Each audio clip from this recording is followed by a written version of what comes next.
चलिए स्टूडेंट्स, हम लोग अब अपने मूल अधिकार वाले टॉपिक में आगे बढ़ते हैं। पिछली क्लास में हम लोगों ने आर्टिकल 18 तक देखा था, यानी कि समानता का अधिकार हम लोगों ने देख लिया था। अब आर्टिकल 19 से आगे बढ़ेंगे। आर्टिकल 19 से 22 तक स्वतंत्रता का अधिकार है।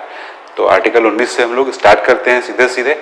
चलिए, आर्टिकल 19 बहुत ही इंपॉर्टेंट है, बहुत ही एग्जाम में प्रीलिम्स में ही पूछा जाता है। आर्टिकल 19 में है क्या?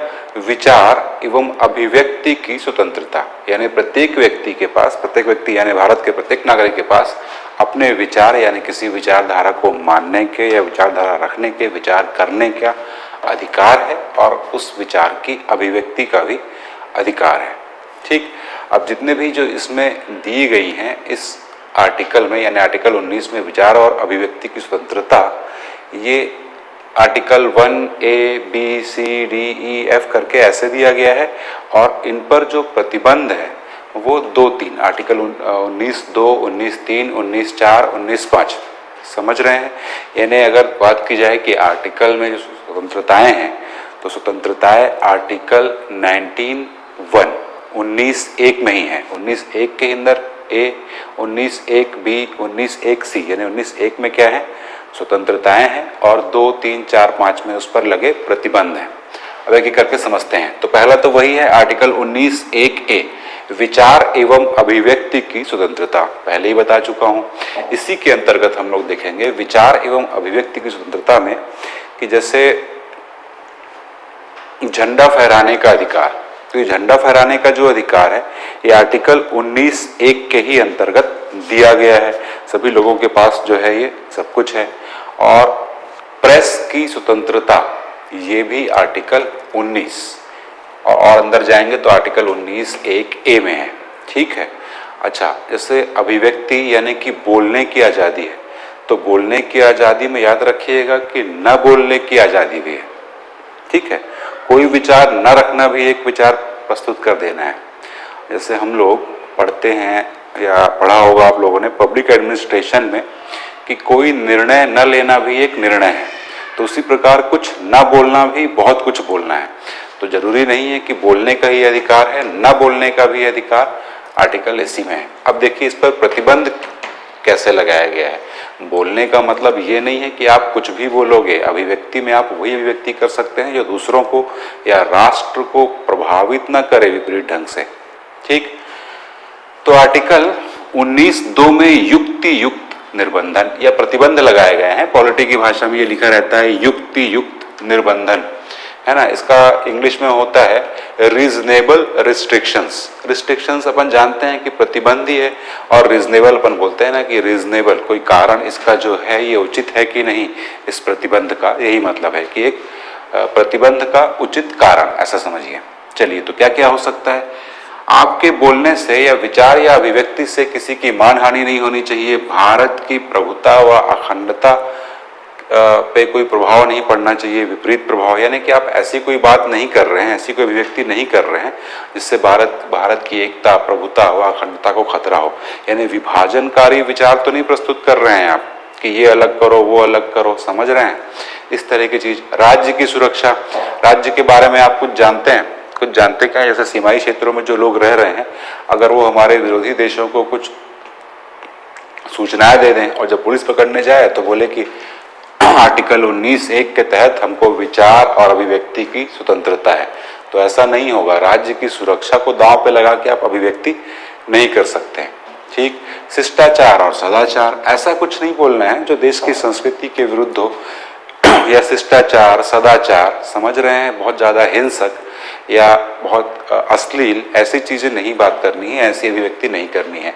मैत्रीपूर्ण विदेशी संबंध, किसी देश से हमारे अच्छे संबंध हैं लेकिन आपने कुछ ऐसी अभिव्यक्ति, ऐसे कुछ बोल दिया, ऐसा कुछ लिख दिया या ऐसा कुछ प्रसारित कर दिया, क्योंकि प्रेस की स्वतंत्रता भी इसी में है ना, कि जिससे उस देश के साथ हमारे संबंध खराब हो सकते हैं, तो इस पर भी प्रतिबंध है। अपराध को प्रोत्साहन, ऐसी कोई अभिव्यक्ति नहीं की जा सकती जो अपराधों को प्रोत्साहित करती हो। लोक व्यवस्था नहीं बिगड़नी चाहिए, लोक व्यवस्था में ये को मिला के सभी चीजें आ जाएंगी। ऐसी कोई अभिव्यक्ति नहीं करनी है आपको जिससे दंगा भड़क जाए, है ना, या इस तरह तनावपूर्ण स्थिति पैदा हो जाए, ये हो जाएगा। और अंतिम में है न्यायालय की अवमानना, आपको जो बोलना है बोलते रहिए, लेकिन न्यायालय की अवमानना मत करिए। ठीक, अब ये न्यायालय की अवमानना के अंतर्गत क्या क्या आता है ये हम लोग आगे जब पढ़ेंगे, उच्चतम न्यायालय, उच्च न्यायालय, उसमें उसको थोड़ा समझ लेंगे अच्छे से। ठीक, अब आ गया आर्टिकल, अगला आर्टिकल 19(1)(b), शांतिपूर्ण व शस्त्र रहित सम्मेलन करने का अधिकार है। इसमें तो सारी चीजें लिखी दी गई हैं। सम्मेलन करने का अधिकार है, और कैसा, शांतिपूर्ण होना चाहिए आपका सम्मेलन, और उसमें कोई शस्त्र नहीं होने चाहिए। ठीक, इस पर प्रतिबंध क्या है, भारत की प्रभुता व अखंडता एवं लोक व्यवस्था, आपके सम्मेलन से इन पे कोई खतरा नहीं होना चाहिए, प्रभुता व अखंडता पे। और लोक व्यवस्था, आप ऐसा सम्मेलन कर रहे हैं कि ट्रैफिक ही जाम हो गया है, लोग निकल ही नहीं पा रहे हैं, ठीक है, तो इस तरह के प्रतिबंध लगाए गए हैं। फिर आगे देखेंगे आर्टिकल 19(1)(c), संघ बनाने का, ठीक है, संघ बनाने की स्वतंत्रता। प्रतिबंध क्या होगा, प्रभुता व अखंडता, लोक व्यवस्था और सदाचार। ये कहीं कहीं पे लिखा रहता है सार्वजनिक आदेश, यानी संघ बनाने का अधिकार है, लेकिन इस तरह का नहीं है कि आप कोई आतंकवादी संघ बना लें या ऐसा कोई संघ बना लें जो अनैतिक कार्यों में या अवैध गतिविधियों में संलिप्त हो। तो इस तरह की चीजें इसमें नहीं करनी है। फिर आगे चलिए आर्टिकल 19(1)(d), भारत में कहीं भी आने जाने की स्वतंत्रता। ये जो स्वतंत्रता है ये भारत के भीतर ही बात कर रही है, भारत से बाहर नहीं, ठीक है। तो भारत में कहीं भी आने जाने की स्वतंत्रता, इस पर दो प्रकार के प्रतिबंध हैं, एक तो साधारण जनता के हित और दूसरा एसटी के हित।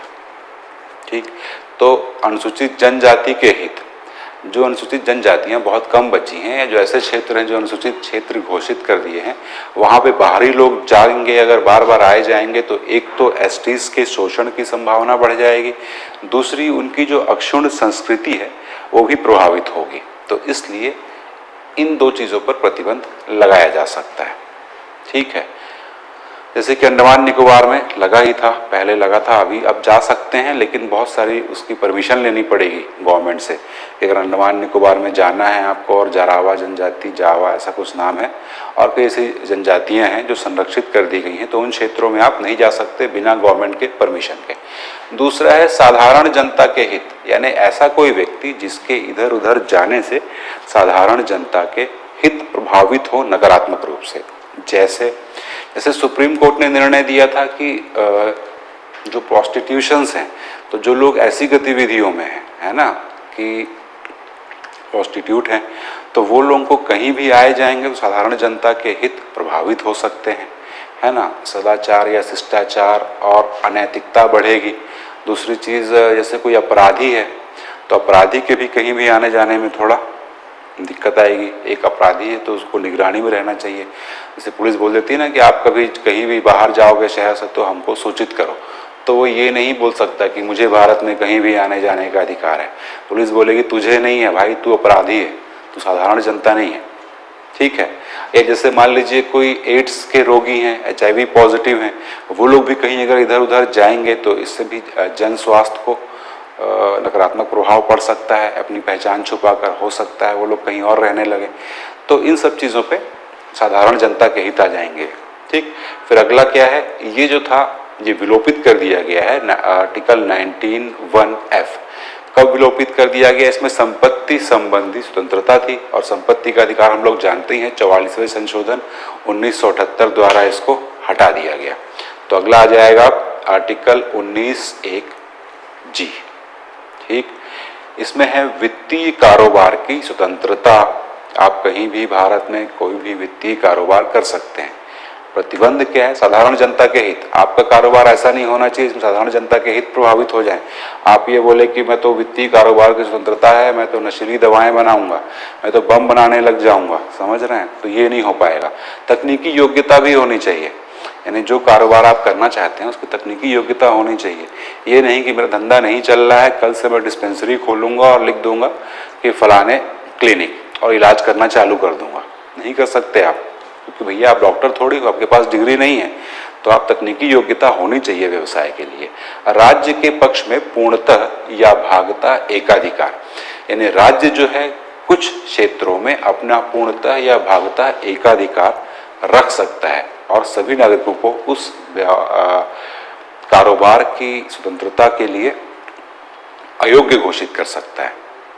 जैसे परमाणु ऊर्जा, तो परमाणु ऊर्जा जो है ये सरकार ही देखती है, कोई भी व्यक्ति हम लोग उस परमाणु ऊर्जा का कुछ चाहें तो हम लोग नहीं कर सकते कारोबार। ठीक है, तो ये हो गया आपका आर्टिकल 19। इसको याद रखने का तरीका बहुत आसानी से है, कोई दिक्कत नहीं है, सीधे सीधे आइए 19(1) बस याद रखिएगा कि 19(1) में 19(1)(a), तो 19(1)(a) में क्या है, विचार एवं अभिव्यक्ति की स्वतंत्रता, आप बोल सकते हैं कुछ भी, ठीक है, और अभिव्यक्त कर सकते हैं। उसके बाद अगली क्या चाहिए आपको, अब जब बोल सकते हैं, अच्छा बोल रहे हैं, अच्छा अभिव्यक्त कर ले रहे हैं, तो क्यों ना एक सम्मेलन बुला लिया जाए। तो ठीक है, सम्मेलन बुला लीजिए। आगे चल के आपने सम्मेलन में बढ़िया बातें की, बढ़िया बोला, उसके बाद जब बोला तो आपको लगा कि अब जो है अपना एक संघ बना सकते हैं, लोग काफी प्रभावित हुए हैं मेरी वाणी से, तो संघ बना लीजिए। अब जब संघ बना लिए तो अब क्या, अब यार भारत में कहीं भी घूमेंगे फिरेंगे, ठीक, भारत में कहीं भी घूमे फिरे, घूमने फिरने गए कहाँ, गोवा पहुंच गए। अब जब गोवा में रहे तो अब ये लगा आपको कि अब यही रहा जाए, तो भारत में कहीं भी निवास की स्वतंत्रता, तो रहने तो लग गए लेकिन खाओगे क्या, उसके लिए कुछ व्यापार करना पड़ेगा, तो व्यापार में आ जाएगा कि भाई व्यापार भी आप कर सकते हो। ठीक, तो ये हो गया आर्टिकल 19। अब अगले में चलते हैं अपन, आर्टिकल 20। आर्टिकल 20 में क्या है, अपराध के लिए दोषी पाए गए व्यक्ति को प्राप्त संरक्षण है। कौन सा व्यक्ति, जो अपराध में दोषी पा गया हो, यानी फैसला निर्णय आ गया हो कि वो दोषी है। तो अब उसको 3 प्रकार के संरक्षण है। पहला है भूतलक्षी विधि से संरक्षण, जिसको बोलते हैं एक्स पोस्ट फैक्टो लेजिस्लेशन। इसका मतलब यानी जो व्यक्ति या कोई व्यक्ति किसी व्यक्ति ने जिस समय जो अपराध किया है उस समय पे जो प्रभावी कानून होगा उसी के तहत उसको दंड दिया जाएगा। कहने का मतलब, मान लीजिए कोई एक व्यक्ति है जिसने 2020 में कोई अपराध किया, उस अपराध की सजा उस समय 2 साल होती थी, लेकिन आगे चल के यानी 2024 में सरकार ने ये माना कि भाई ये वाले अपराध बहुत बढ़ रहे हैं, अब लोग इससे डर नहीं रहे हैं, तो क्या किया जाए कि अब इसकी अपराध की सजा बढ़ा दी जाए, और 2 से बढ़ा के उन्होंने 5 कर दी। और वो व्यक्ति जिसने 2020 में अपराध किया था उसका केस अभी चल ही रहा है, फैसला नहीं आया है, और उसके पहले सरकार ने ये वाला कानून बना दिया। तो अब मान लीजिए फैसला हो भी जाता है तो उस व्यक्ति को 5 साल की सजा नहीं मिलेगी, वही मिलेगी 2 साल वाली जो उसके अपराध के समय लागू था। यही होता है भूतलक्षी विधि से संरक्षण, पुरानी वाली विधियों से संरक्षण। ठीक, चलिए अब अगला है दोहरे दंड से संरक्षण, यानी एक ही अपराध के लिए 2 प्रकार के दंड नहीं दिए जाएंगे। प्रोटेक्शन फ्रॉम डबल जियोपार्डी, एक अपराध किया है उसकी एक ही सजा होगी, 2 सजा नहीं मिलेगी, यही होता है दोहरे दंड से संरक्षण। ठीक है, अच्छा इसमें जो कानूनी दंड है उसी को माना जाएगा। जो विभागीय, मान लीजिए कोई सरकारी कर्मचारी ने कोई अपराध किया है तो एक तो उसको दे दिया जाएगा न्यायालय से कि आपको जेल में डालो, और विभाग से भी आपको मान लीजिए नौकरी से निकाल दिया गया, तो ये दोहरे दंड में नहीं आएगा। ठीक है, अब आत्म अभिशंसन से संरक्षण, प्रोटेक्शन फ्रॉम सेल्फ इंक्रिमिनेशन, इसका मतलब होता है किसी व्यक्ति को या किसी अभियुक्त को अपने विरुद्ध गवाही देने के लिए बाध्य नहीं किया जाएगा। ठीक है, ये 3 प्रकार के संरक्षण किसको प्राप्त हैं, अपराध के लिए दोषी पाए गए व्यक्ति को। चलिए अब आगे बढ़ते हैं हम लोग। चलिए देखते हैं आर्टिकल 21 में क्या है। आर्टिकल 21 में लिखा हुआ है प्राण एवं दैहिक स्वतंत्रता, मतलब किसी व्यक्ति को उसके जीवन व उसकी दैहिक स्वतंत्रता से विधि द्वारा स्थापित प्रक्रिया के अंतर्गत या विधि द्वारा स्थापित प्रक्रिया से ही वंचित किया जा सकता है। ठीक है, प्राण और दैहिक स्वतंत्रता, अब इसको समझेंगे अपन। एक चीज तो ये आ गई विधि द्वारा स्थापित प्रक्रिया, इसी प्रकार एक और बात होती है विधि की सम्यक प्रक्रिया। इन दोनों में अंतर समझेंगे अपन। पहली चीज तो ये विधि द्वारा स्थापित प्रक्रिया, इंग्लिश में है प्रोसीडर एस्टैब्लिश्ड बाय लॉ। इसका मतलब क्या होता है, और ये जो प्रक्रिया है ये ही भारतीय संविधान में है। कहाँ है, आर्टिकल 21 में है। इसका मतलब क्या होता है? इसका मतलब ये होगा कि जो न्यायालय है वो केवल कानून बनाने की प्रक्रिया को देखता है, यानी संसद द्वारा या विधायिका द्वारा कोई कानून बनाया गया है तो न्यायालय उस कानून की समीक्षा केवल इस आधार पर करेगा कि बनने वाला कानून उचित प्रक्रिया के अंतर्गत बनाया गया है अथवा नहीं। बस इतनी ही वो उसमें समीक्षा करता है या देखता है किसी कानून में। ये नहीं देखता कि वो कानून कैसा बना है, वो कानून न्यायपूर्ण है या नहीं, वो कानून उचित है या नहीं, लाभकारी है या नहीं, इससे मतलब नहीं है। बस कानून बनाने की जो प्रक्रिया थी वो सही थी या नहीं थी, उसका पालन किया गया है या नहीं। तो यही बात हमारे संविधान में लिखी गई है कि विधि द्वारा स्थापित प्रक्रिया। अब अगली चीज है विधि की सम्यक प्रक्रिया, ड्यू प्रोसीडर ऑफ लॉ। ये क्या था? इसमें न्यायालय ये तो देखता ही है कि कानून बनाने की प्रक्रिया सही है, उचित है कि नहीं, इसके साथ ये भी देखता है कि बना हुआ जो कानून है वो भी औचित्यपूर्ण है कि नहीं, न्यायपूर्ण है कि नहीं। दोनों ही चीजें ये न्यायालय देखता है। ज़्यादा अच्छी बात समझ में आ रही है हमको कि विधि की जो सम्यक प्रक्रिया है ये ज़्यादा अच्छी समझ में आ रही है, ज़्यादा बढ़िया समझ में आ रही है। तो इसको संविधान में क्यों नहीं लिया गया? इसलिए इसको शामिल नहीं किया गया था। हालांकि चर्चा इस पर हुई थी, लेकिन नहीं किया गया कि अगर इसको हम लोग संविधान में रख देंगे तो कोई भी कानून बनेगा उसमें न्यायालय का हस्तक्षेप बहुत बढ़ जाएगा, और न्यायालय का जब हस्तक्षेप बढ़ जाएगा तो कोई कानून हम लोग न बना पाएंगे न लागू कर पाएंगे। ठीक है, तो इसलिए इसको शामिल नहीं किया गया था। ये जो अवधारणा है विधि की सम्यक प्रक्रिया, ये यूएसए के संविधान में थी। हालांकि यूएसए के संविधान में भी मूल रूप से नहीं है, वहां पे जो 5वां संशोधन हुआ उस संविधान में यूएसए में, तब जोड़ा गया है ये विधि की सम्यक प्रक्रिया। ठीक, अब दो इंपॉर्टेंट वाद हैं, इनको भी समझ लेंगे। देखिए, एक वाद था ए.के. गोपालन बनाम मद्रास राज्य, 1950 की बात है ये। इस वाद में आर्टिकल 21 की सीमित व्याख्या की गई थी। आर्टिकल 21 की सीमित व्याख्या का मतलब क्या है? आर्टिकल 21 है क्या? प्राण एवं दैहिक स्वतंत्रता। तो इसका मतलब क्या निकाला गया था? इसका मतलब निकाला गया था कि जीवित रहना। बस न्यायालय ने बोला यही है कि जीवित रहना, प्राण एवं दैहिक स्वतंत्रता के अंतर्गत जीवित रहना ही इनका अधिकार है। तो बहुत सीमित व्याख्या है ये। फिर इसकी व्यापक व्याख्या आर्टिकल 21 की हुई है मेनका गांधी बनाम भारत संघ 1978 मामले में। इसमें क्या किया गया व्यापक व्याख्या में कि केवल जीवित रहना ही आर्टिकल 21 के अंतर्गत नहीं है, बल्कि गरिमापूर्ण ढंग से जीवित रहना। और गरिमापूर्ण जीवन के लिए जो भी चीजें आवश्यक हैं वो सभी चीजें करने का अधिकार आर्टिकल 21 देता है। गरिमापूर्ण जीवन, अब आर्टिकल 21 की व्याख्या बहुत ज्यादा बढ़ गई, समझ पा रहे हैं? अब आर्टिकल 21 के अंतर्गत ही है कि प्रॉपर नींद लेने का अधिकार आर्टिकल 21। मान लीजिए आप घर में सोते हैं और जैसे रात को आप सोते हैं 11 बजे तो कोई बैंड बाजा बजाने लगता है, कोई बहुत तेज आवाज में गाने सुन रहा है, तो आपकी क्या हो गई, नींद आप ले ही नहीं पा रहे हो। तो ये भी गरिमापूर्ण जीवन के अंतर्गत आएगा। आर्टिकल 21 के तहत आप शिकायत कर सकते हो, समझ रहे हैं? तो गरिमापूर्ण जीवन के लिए जो भी आवश्यक है वो सभी चीजें आर्टिकल 21 के अंतर्गत सम्मिलित की जाएंगी। तो एक चीज तो ये कि गरिमापूर्ण जीवन की जो अवधारणा आई है वो मेनका गांधी बनाम भारत संघ मामले से आई है। इसके अतिरिक्त एक बात और आई है उसमें, ये ड्यू प्रोसीडर ऑफ लॉ, यानी विधि की सम्यक प्रक्रिया की जो अवधारणा है वो भारत में इस वाद के बाद ही शामिल की गई है। और वर्तमान में अब न्यायालय जो है तो इसका भी ध्यान रखता है, यानी बना हुआ कानून उचित है, न्यायपूर्ण है, इसकी भी वो समीक्षा करता है। ठीक है, अब आर्टिकल 21 में ही हम लोग देखेंगे एक चीज और। जैसे आर्टिकल 19 में हमने देखा था कि वाक एवं अभिव्यक्ति की स्वतंत्रता, यानी बोलने की स्वतंत्रता, अभिव्यक्त करने की स्वतंत्रता, तो उसी मैंने बताया था कि बोलने की स्वतंत्रता में ही न बोलने की स्वतंत्रता भी शामिल है।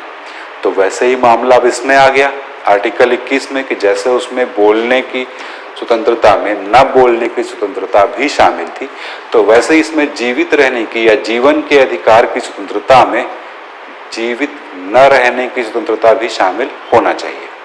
ठीक है, पहला वाद जो आया है रतिनाथ बनाम भारत संघ। इस मामले में न्यायालय ने क्या निर्णय दिया कि जीवन के अधिकार का हिस्सा है क्या? आत्महत्या। जिस प्रकार जीवित रहने का अधिकार है उसी प्रकार जीवित न रहने का भी अधिकार है। मतलब जिसको जो लगता है आत्महत्या करना है तो आत्महत्या आप कर सकते हो, ये कोई अपराध नहीं माना जाएगा, ऐसा न्यायालय ने बोल दिया। ठीक, अगला मामला क्या है? ज्ञान कौर। ज्ञान कौर बनाम पंजाब राज्य। इसमें न्यायालय ने अपने पिछले फैसले को पलट दिया और बोल दिया आर्टिकल 21 का भाग नहीं है, आपको जीवित रहने का अधिकार है लेकिन मरने का अधिकार नहीं है। ठीक, अब आगे बढ़ेंगे हम लोग कि इसी में आत्महत्या वाले इसमें आगे क्या हुआ। क्षमा मृत्यु की अवधारणा आई। क्षमा मृत्यु इंग्लिश में उसके लिए शब्द है यूथेनेशिया, बहुत इंपॉर्टेंट है यूथेनेशिया। यूथेनेशिया पूछा भी जा चुका है अति लघु उत्तरीय में, केवल यूथेनेशिया लिख के। ठीक, अब ये जो धारणा है ये भारत में आई है अरुणा शानबाग मामले में। ठीक है, तो अरुणा शानबाग मामले में यूथेनेशिया को वैध कर दिया गया। लेकिन यूथेनेशिया का मतलब होता है क्षमा मृत्यु। क्षमा मृत्यु का मतलब कि जब कोई व्यक्ति जीना न चाहे लेकिन उसका एक वैध कारण होना चाहिए। मान लीजिए कोई लाइलाज बीमारी है जिससे वर्षों से वो पीड़ित है और डॉक्टर्स कह रहे हैं कि जब तक ये जीवित रहेगा इसी लाइलाज बीमारी से, इसी पीड़ादायी बीमारी से ऐसे ही कष्ट झेलते हुए जीता रहेगा, तो न्यायालय के समक्ष जाके बोल सकता है कि मुझे क्षमा मृत्यु दे दी जाए, मतलब मुझे मृत्यु दे दी जाए। तो ये होती है क्षमा मृत्यु। ठीक, तो भारत में जो कैसी है वो निष्क्रिय क्षमा मृत्यु की को वैध कर दिया गया है। अरुणा शानबाग मामले से निष्क्रिय यानी पैसिव। दो प्रकार की क्षमा मृत्यु हो सकती है, एक एक्टिव होगी, एक पैसिव। एक्टिव का मतलब है मृत्यु दे देना, यानी जो व्यक्ति ऐसी मृत्यु चाहता है और कोर्ट ने अगर दे दी उसको इजाजत तो वो मृत्यु यानी कि इंजेक्शन लगा सकता है कोई ऐसा, या अन्य कोई तरीका। अलग अलग देशों में अलग अलग तरीके हैं कि जो यहाँ पे न्यायालयों द्वारा दिया गया है निर्णय कि हाँ इस तरीके से आप मृत्यु को प्राप्त कर सकते हैं। लेकिन भारत में ऐसा बिल्कुल नहीं है। भारत में क्या है? पैसिव यूथेनेशिया है। पैसिव यूथेनेशिया का मतलब हम किसी व्यक्ति को मृत्यु नहीं दे सकते। ठीक है, अगर हमें जीवन देने का अधिकार नहीं है, ऊपर वाला ही जीवन दे रहा है तो मृत्यु देने का अधिकार कैसे हो सकता है? तो हम मृत्यु तो नहीं देंगे लेकिन जीवन रक्षक प्रणाली हटा लेंगे। सुना होगा जैसे कोई बुजुर्ग हैं, बहुत कष्ट झेल रहे हैं, एज हो गई है 100 के आसपास और लगातार कष्ट झेल रहे हैं, वो बोल रहे हैं कि भाई इस तरह के जीवन से तो मृत्यु अच्छी, और डॉक्टर भी वेंटिलेटर पे रखा हुआ है, बोल रहा है कि इनके जीवन की अब कोई वो नहीं है, वेंटिलेटर में रखा हुआ है इसलिए जीवित हैं, जिस दिन हटा देंगे तो ये चले जाएंगे। तो इससे अच्छा है कि आप इसको हटा लीजिए, इतने कष्ट में है, इनको घर ले जाइए। तो यही चीज होती है जीवन रक्षक प्रणाली हटा लेना। ठीक, ये हो गया। अब देखेंगे आर्टिकल 21A। आर्टिकल 21A जो है 86वें संशोधन 2002 द्वारा जोड़ा गया है। इसमें निःशुल्क व अनिवार्य शिक्षा का प्रावधान है। किन बच्चों के लिए? 6 से 14 वर्ष के बच्चों के लिए। तो शिक्षा का अधिकार अधिनियम भी पारित किया गया 2009 में। ठीक, फिर आर्टिकल 22। आर्टिकल 22 क्या बोलता है? गिरफ्तारी व निरोध से संरक्षण। यानी किसी व्यक्ति को जब गिरफ्तार किया जाता है तो उसको 3 प्रकार के संरक्षण प्राप्त हैं। कौन कौन से? उससे पहली चीज तो गिरफ्तारी का कारण बताया जाए, दूसरा वकील से परामर्श का अधिकार होता है उसके पास, और तीसरा उस व्यक्ति को 24 घंटे के भीतर मजिस्ट्रेट के सम्मुख प्रस्तुत किया जाए।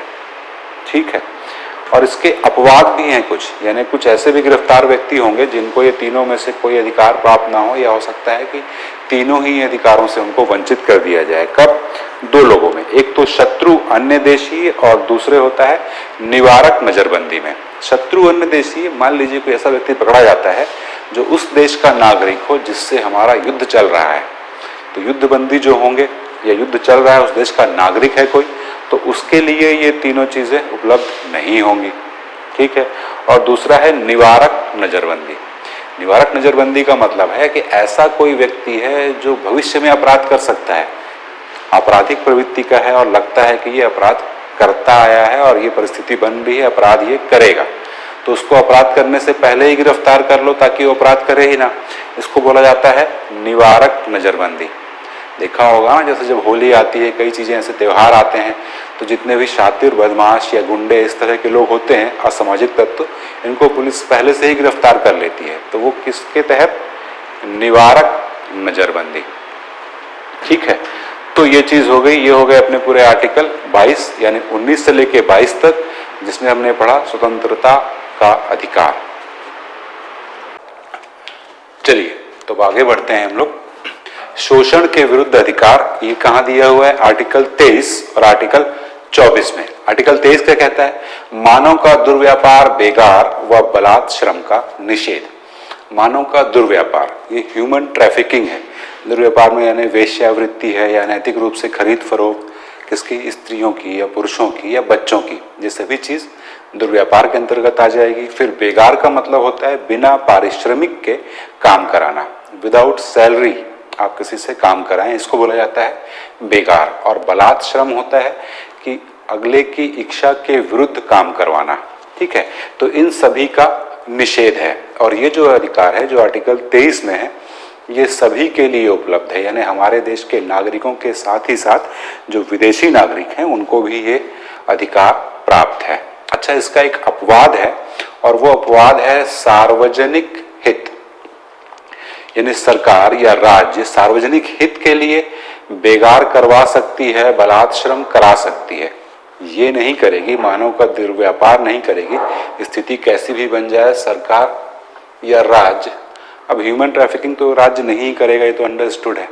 ठीक है, बेगार का मतलब बिना पारिश्रमिक के। जैसे मान लीजिए कोई आपात स्थिति आ गई है, तो अब सेना से तो काम करवाना ही पड़ेगा, और हो सकता है आपात स्थिति में सरकार के पास पैसे भी ना हो देने के लिए, तो बेगार करवाना मजबूरी है, क्योंकि राष्ट्र की सुरक्षा सर्वोपरि। इसी प्रकार बलात् श्रम यानी जबरदस्ती काम कराना, इसमें अन्य कर्मचारी अधिकारियों को भी लगाया जा सकता है, भले वो बोले कि हमारी इच्छा नहीं है ना, कि हमारी तो 5 से 8 की ड्यूटी है, जो भी 8 घंटे की ड्यूटी पूरी हो चुकी है, अब क्यों कराया जा रहा है। लेकिन स्थितियां ऐसी हैं कि सार्वजनिक हित के लिए ये आवश्यक है, तो ये कराया जा सकता है। अगला आर्टिकल 24। आर्टिकल 24 ये कहता है कि 14 वर्ष से कम उम्र के जो बच्चे हैं, इनको किसी खतरनाक रोजगार में नहीं लगाया जाएगा। खतरनाक रोजगार का मतलब है जैसे किसी खान में, किसी हथियारों की फैक्ट्री में, बारूद की, जो मतलब 14 वर्ष से कम उम्र के जो बच्चे हैं, उनके स्वास्थ्य के लिए, उनके जीवन के लिए अगर उस रोजगार से खतरा हो सकता है, तो इस प्रकार के रोजगारों में उनका नियोजन नहीं किया जाएगा। अब आ गया अगला अधिकार, धार्मिक स्वतंत्रता का अधिकार। आर्टिकल 25 से लेके 28 तक इसमें आर्टिकल्स हैं जो धार्मिक स्वतंत्रता देते हैं। अब आर्टिकल 25 देखते हैं, किसी भी धर्म को मानने, आचरण करने व प्रसार करने की स्वतंत्रता। अच्छा, इसमें पहले एक चीज और थी कि किसी भी व्यक्ति के लिए किसी भी धर्म का अंतःकरण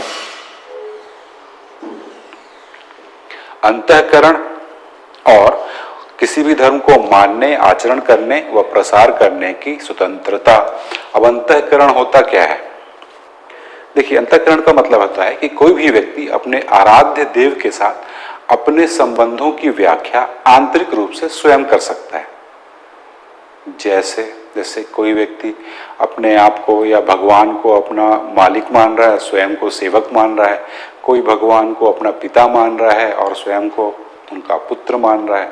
इसी प्रकार कोई भक्त मान रहा है, कोई भगवान को भगवान ही मान रहा है और स्वयं को भक्त मान रहा है। तो इस प्रकार के जो ईश्वर और उनके जो अनुयायी हैं या उनके भक्त हैं, अनुयायी नहीं, उनके भक्त जो हैं, उनके बीच के संबंधों की व्याख्या आंतरिक रूप से आप कर सकते हैं और उनको फिर अपनी पूजा कर सकते हैं। ये आंतरिक अधिकार है, अंतःकरण।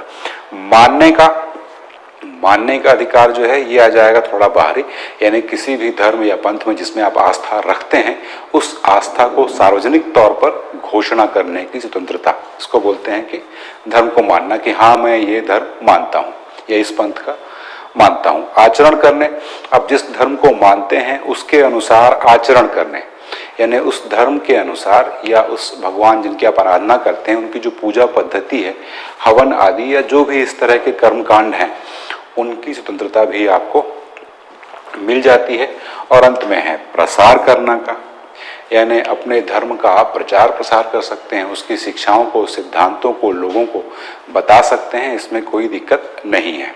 ठीक है, अब देखिए धर्मांतरण करवाना मौलिक अधिकार नहीं है। नोट में लिखा है मैंने, मतलब अब धर्म का जब प्रसार करेंगे आप तो धर्म की अच्छी चीजें बताएंगे।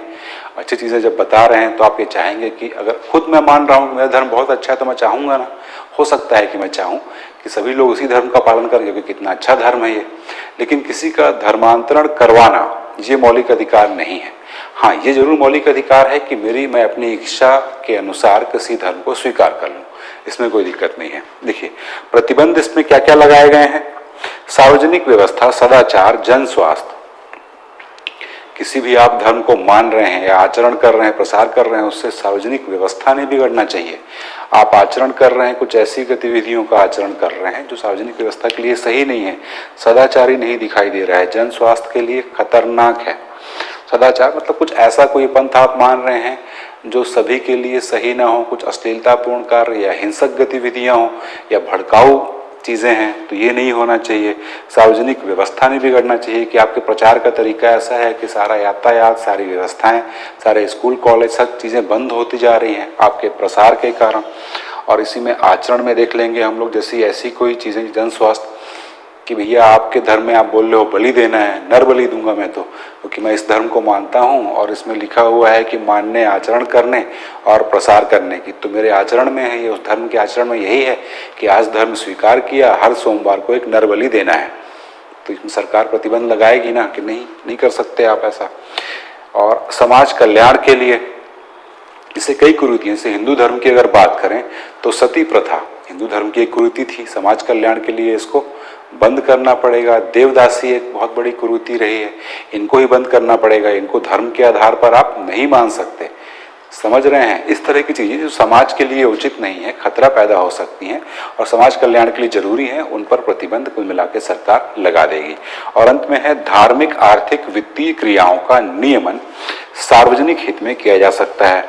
यानी आपको जो धार्मिक, वित्तीय, आपके इन सब करने से जो भी धन इकट्ठा हो रहा है, पैसे आ रहे हैं, पैसे खर्च कर रहे हो, सरकार अगर चाहेगी तो इनके लिए नियम बना सकती है और उद्देश्य होगा सार्वजनिक हित। ये हो गया आर्टिकल 25। ठीक, आर्टिकल 26 क्या बोल रहा है? प्रत्येक धार्मिक समुदाय को धार्मिक मामलों के प्रबंधन का अधिकार है। ठीक है, प्रत्येक जो धार्मिक समुदाय है अपने अपने धर्म का या अपने अपने धार्मिक समुदाय का प्रबंधन, धार्मिक मामलों का प्रबंधन कर सकता है कि इस तरह से पूजा पाठ करेंगे, इस तरह से ये होगा।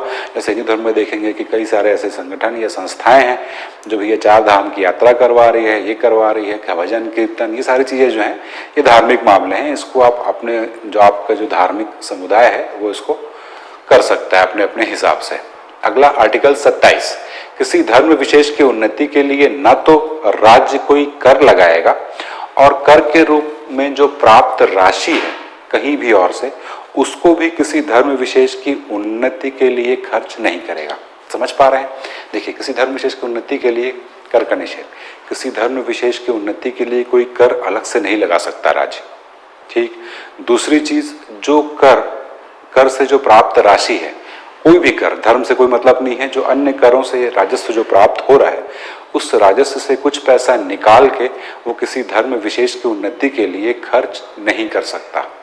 ठीक है, अब यहाँ पे कर का निषेध किया गया है, शुल्क का नहीं।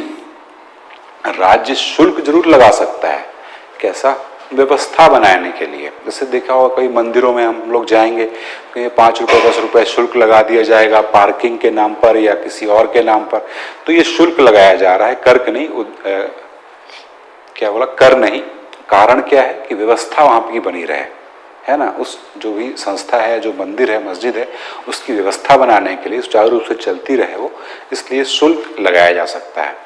और आर्टिकल 28 जो है ये बोलता है कि राज्य अपने शिक्षण संस्थानों में धार्मिक शिक्षा नहीं देगा। ठीक, धार्मिक शिक्षा कौन दे सकता है? जैसे ट्रस्ट, किसी ट्रस्ट द्वारा संचालित संस्थाओं में धार्मिक शिक्षा दी जा सकती है। ठीक, ये हो गया धार्मिक स्वतंत्रता का अधिकार। और अब देखेंगे हम लोग शैक्षिक व सांस्कृतिक स्वतंत्रता। इसमें क्या है? इसमें 2 आर्टिकल हैं, आर्टिकल 29 और आर्टिकल 30। आर्टिकल 29 क्या बोलता है? नागरिकों को अपनी भाषा, लिपि व संस्कृति के संरक्षण का अधिकार है। खास बात केवल यही है, याद रखिएगा, नागरिकों को यानी गैर नागरिकों को या विदेशियों को ये अधिकार प्राप्त नहीं है। हालांकि ये जो है ये विदेशियों को ही प्राप्त है आर्टिकल 25 से लेकर 28 तक, लेकिन ये 29 और 30 ये गैर नागरिकों को प्राप्त नहीं है। मतलब देश का प्रत्येक नागरिक अपनी भाषा को, अपनी लिपि को और अपनी संस्कृति का संरक्षण कर सकता है। ठीक। आर्टिकल 30 अल्पसंख्यकों को इच्छानुसार, अपनी इच्छानुसार शिक्षा संस्थानों की स्थापना का अधिकार है। अल्पसंख्यक जो समुदाय हैं देश के, वो अपनी इच्छा अनुसार शिक्षा संस्थान स्थापित कर सकते हैं। राज्य अगर इनके शिक्षण संस्थानों वाली भूमि का अधिग्रहण करता है तो वो इतनी राशि कम से कम देगा कि वापस से वैसा ही शिक्षण संस्थान स्थापित किया जा सके। ठीक। अब अल्पसंख्यक भारत में केवल 2 आधारों पर होते हैं, या तो भाषा के आधार पर या धर्म के आधार पर। ठीक। और अब आ गया आर्टिकल 31। आर्टिकल 31 इसमें संपत्ति का अधिकार था। क्या था? संपत्ति का अधिकार, जिसे हटा दिया गया 44वें संशोधन 1978 द्वारा, और वर्तमान में अब संपत्ति का जो अधिकार है एक विधिक अधिकार या संवैधानिक अधिकार बन गया है। और ये अब कहाँ है? संविधान के आर्टिकल 300A में। तो चलिए यहाँ तक हो गया। अब हम लोग आगे देखेंगे आर्टिकल 32 और आगे की चीजें।